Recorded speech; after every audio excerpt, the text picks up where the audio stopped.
Сайн байцгаана уу хүүхдүүдээ. Өнөөдрийн математикийн хичээлээр энгийн бутрахайн нэмэх хасах тухай үзнэ. Сурах бичгийнхээ 113 дугаар хуудсыг нээгээрэй. За өнөөдрийн хичээлийн зорилт маань энгийн бутрахайн хүртвэр хуваарийг ялган таних, зөв уншиж бодож сэвэр сайхан бичих байгаа. За дүрсүүдийг ажиглаарай хүүхдүүдээ. За нэгдүгээр дүрс нэг бүтэн буюу энгийн бутрахайн хэллэгээр нэг бүхэл гэж хэлнэ. За хоёрдугаар дүрсийг ажиглаарай. Хэдэн тэнцүү хэсэгт хуваасан байна. За хоёр тэнцүү хэсэг хуваагаад нэгийг боджээ. Хоёрны нэг гэж тэмдэглэсэн байна. За хуваар хоёрыг бичиж өртвөрт нэгийг бичжээ. За дараах дүрсийг ажиглаарай. Дүрсийг хэдэн тэнцүү хуваасан байна. 4 тэнцүү хуваасан байна. За 4 тэнцүү хуваасныхаа хэдэн хэсгийг бодсон байна. За зөвхөн нэг хэсгийг бодсон байна. Яаж бичихлээ? 4-ний 1 гэж бичнэ.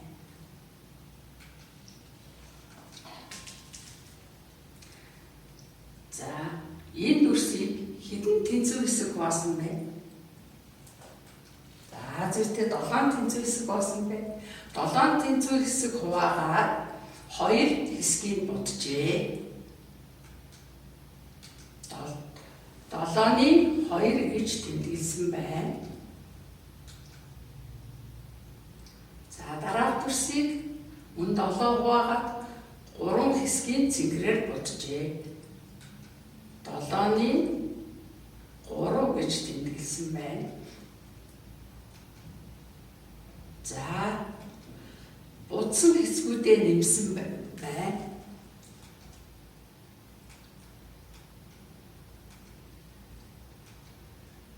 Хэд болсон байна хүүхдүүдээ?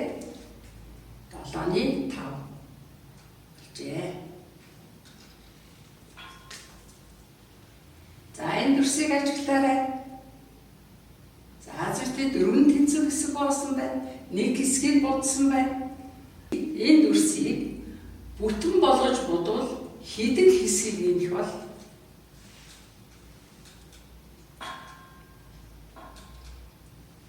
1 2 3. За зөвхөн 4-ний 3 тэнцүү, 4-ний 4 өртвөр хуваар нь ижил боллоо. Өртвөр хуваар нь ижил тохиолдолд нэг бүхэл болно. Бүгдээрээ жишээ бодъё. 10-ны 7 дээр нэмэх нь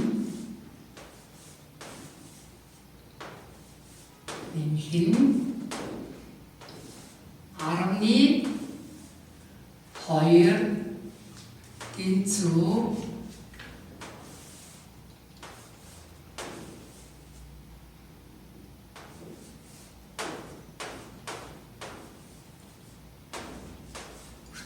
10-ны 9 гарлаа. За та нартай тохирч гин үү? За дараагийн тоо 10-ны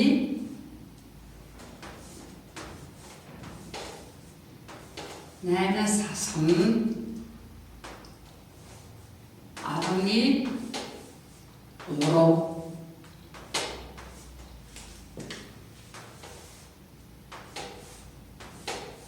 10-ны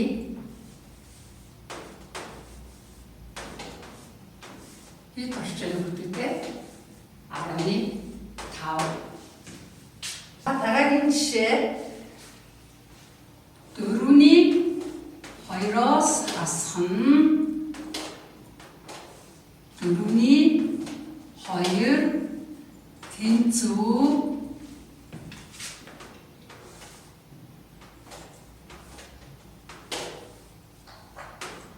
За хүүхдүүдээ багшаа бичлэгийг ажиглаарай.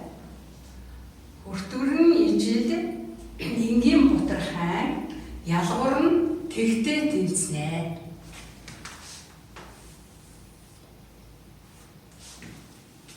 За дараагийн жишээ.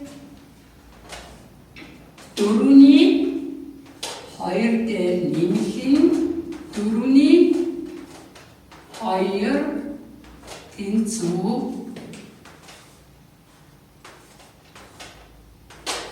2 дээр нэмэх нь 2 хүртгэр тэнцүү 4-ний 4 боллоо. За хүртгэр хоёр нь ижил болчихлоо.